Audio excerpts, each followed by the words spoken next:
Hey troops, it's Roy from Geeks Adventures. Woohoo! Broadcasting from the Clintonville section of Columbus, Ohio. So, as you've been watching a whole lot of other stuff on the net, regarding, anniversaries of The Matrix, Star Wars, Phantom Menace, start thinking 1999, and it's like, wait a minute.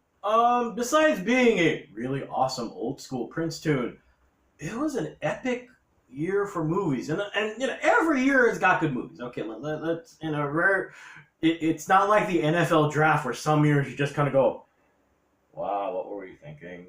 In general, every year's got good stuff, but 1999 was a very special year. It was a year of epic. It was an epic movie year, people.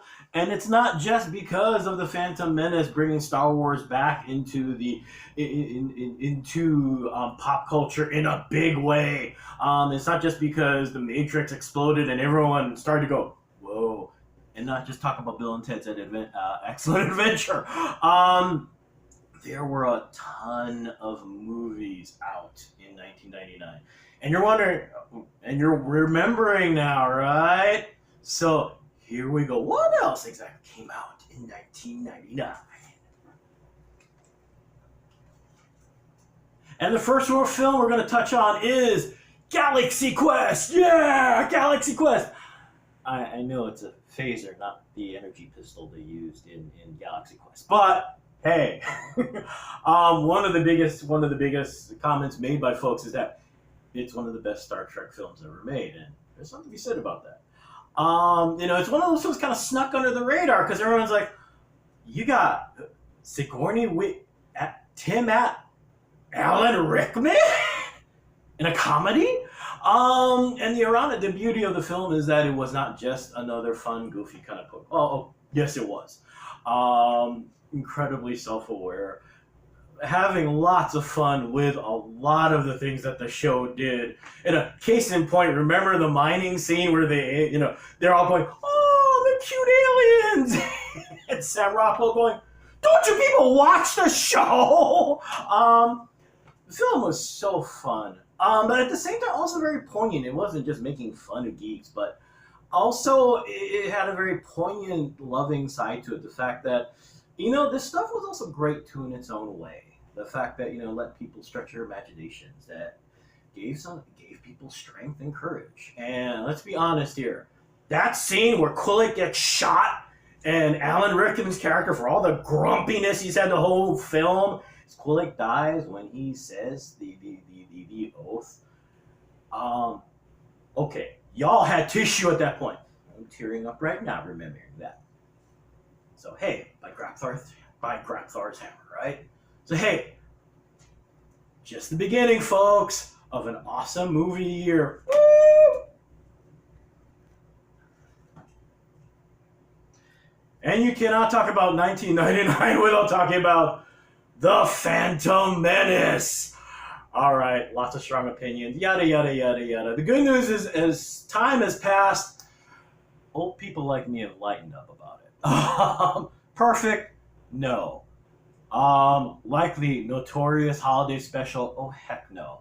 And as time has passed, there have been a lot of really great things about the film. The introduction of Mace Windu, seeing Yoda just be really, really cool. Obi-Wan Kenobi being played by Ewan McGregor, and some of the coolest fight scenes on the planet. Yeah! I mean, let's be honest here. As a geek, you always wanted a lightsaber. When you saw that final fight with Darth Maul, you really wanted a lightsaber. The film brought Star Wars back into the cultural lexicon in a huge way. I got to use that word again. Yeah! And hey, just think, in December, you get to see the end of the Skywalker saga. So what else is out there? Also, The Green Mile. Sorry, folks, I don't have a case for this one. Sorry, I really do need to get this on DVD. The film based upon the series of little booklets that Stephen King released. The story about a bunch of guards that worked in the execution part of a prison. When the stories first came out, I'm like, yeah, great. It's a really cute marketing ploy releasing these as a whole bunch of little booklets. Oh, how sweet. And then you read this, and it was a magnificent story. Very accurate to the films. Lots of commentary all over the place. But it all comes down to Michael Clark Duncan's character, John Coffey. It breaks your heart, and you've seen the meme of his line. It hit the meme with his line. He is just so tired, and considering the 21st century, his line kind of hits harder than most. The whole film is just it's a beautiful, heart-wrenching piece of work. A cast that is just amazing. It's kind of one of those films where literally, it's it's a Stephen King story, so magic in a bottle. But rather than just, sometimes these things work, sometimes they don't. In this case, it worked perfectly. It captured the spirit of the film. The nature of good and evil, how things work out in weird ways that who knows what the heck is going on. So in general, just a magnificent film. Not just a magnificent horror film, not just a magnificent Stephen King film, but just a magnificent film in general. And for you Stephen King fans, hey, It Chapter 2's on the way. Yay! Speaking of horror films, there is also The Sixth Sense. Yes, the legendary film that, before post-credit scenes, there was the twist at the end, which director M. Night Shyamalan made a legend, where suddenly the line, "I see dead people," just kind of exploded. The film was one of those films that really captured everybody unexpectedly. It was one of those that wasn't just for horror fans, yada yada yada. But in general, it's one of those films that people talked about even at work, going, "Have you seen that? I'm not telling you anything. You gotta see that movie first, and then we'll talk." All right. Unfortunately, unfortunately, oh gosh, I forget this kid's name. Haley Joel Osment's career. Those things happen. Ironically enough, Jake Lloyd played Anakin Skywalker in the Phantom Menace, and sometimes these things don't work out in the long run. But the film, wow, just amazing. Now, and it's rather ironic. 20 years later, after M. Night Shyamalan's career kind of got a little weird for a little while, now it's making a comeback. Cool, yeah, and ironically enough, still working with Bruce Willis in his trilogy of films from Unbreakable to Split to Glass. So, hey, cool. What else is out there? So many films, so little time. And also this year, I wasn't kidding. There's a lot of stuff came out this year.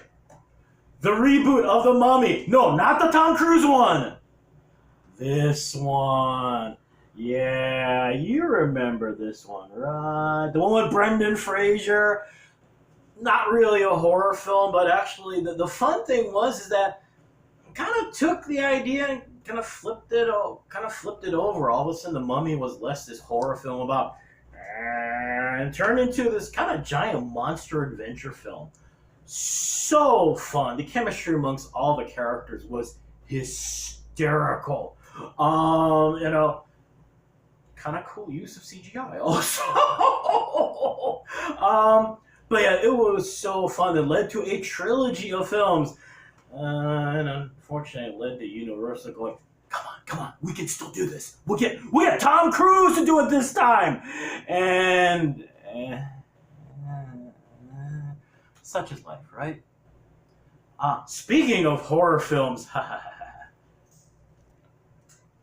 there was the Blair Witch Project. And I know some of you are going, that was the stupidest dang movie I've ever seen. I mean, you remember this part, right? I'm so sorry.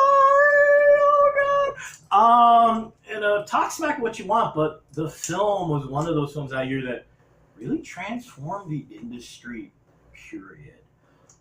All of a sudden, the idea of using the internet as a massive market, not just as a marketing tool, but a marketing 3D printer of epic proportions. I still remember the first time seeing the ad for this movie and going, is this real? What the hell? Yes, I know. Some of you hate the shaky cam thing, okay? But keep in mind, the funny thing is this film was made like on almost no budget. I mean, literally, I think anybody could have made this movie even right now. But it made like, I think, was it worldwide $250,000, something crazy like that. $250 million. I'm sorry, it was a ridiculous amount of money for almost nothing. But the ironic thing is that it took literally a decade before other people went, hey, shaky cam thing could kind of work, and it's cheap. It's like reality TV. It's really cheap. Hollywood likes cheap. Also, anytime your movie leads to a parody on the Food Network show Good Eats, the Thanksgiving show, hey, you've really affected pop culture, okay? So what's left, are you wondering? Last but not least, The Matrix, which I've already babbled about before about 2 weeks ago. I mean, the movie that lets you have a trench coat and black sunglasses be cosplay. Yeah! Wow, you can be goth and be cosplay more ways than one, right? There's so many things I mentioned already about the film in my previous podcast a couple weeks ago. The whole transformation within the industry and culture in general, introducing that, really breaking the door down in terms of not just in terms of CGI, not just in terms of bullet time, not just in terms of you get to see really cool, badass fight scenes, but also in terms of just philosophy, the way films handle highbrow ideas like that. Because let's be honest here, a lot of us as we're watching this movie and also thinking, whoa, literally, whoa. But yeah, there you go. 1998, seriously, an amazing year for film for sci-fi fantasy fans. So much stuff, so many things that really 20 years later, the impact they all had on film and storytelling is huge. And we still feel the ripples, and so much precious. So anyway, hey, y'all take care. Go dig through your DVD collection. Go check through your streaming library, okay? So hey, y'all take care. Have a good weekend. May the force be with you. May the odds always be in your favor, and most importantly, be good to each other, okay, peeps?